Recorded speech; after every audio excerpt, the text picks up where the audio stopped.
चढ़ते नवरात माई अइहे हमारा घरवा हो। चढ़ते नवरात माई अइहे हमारा घरवा हो। कि माई के जय जयकारा गूंजताटे, कि माई के जय जयकारा गूंजताटे गौआ नगरिया हो। कि माई के जय जयकारा गूंजताटे गौआ नगरिया हो।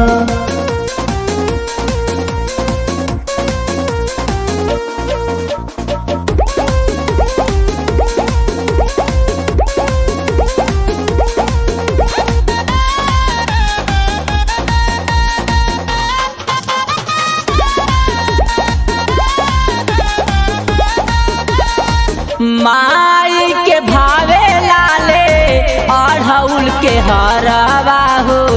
सभे भक्त खड़ा लेके पूजवा के थलिया हो।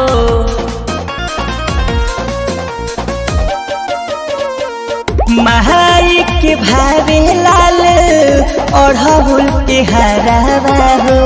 सभे भक्त खड़ा लेके पूजवा के थलिया हो।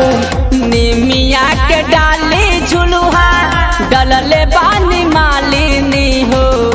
कि माई के जय जयकारा गूंजताटे, कि माई के जय जयकारा गूंजताटे गौआ नगरिया हो। कि माई के जय जयकारा गूंजताटे गौआ नगरिया हो।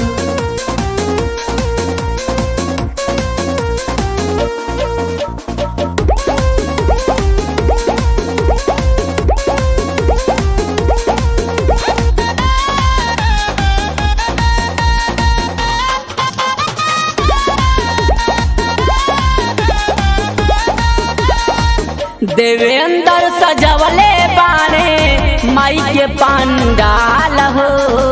शैलेंद्र सुनावे माई के गीत शानदार हो।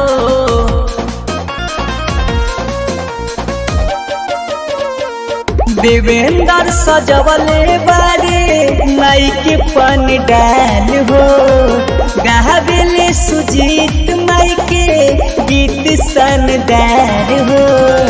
कृष्ण श्री राम करे माई के गुणगान हो।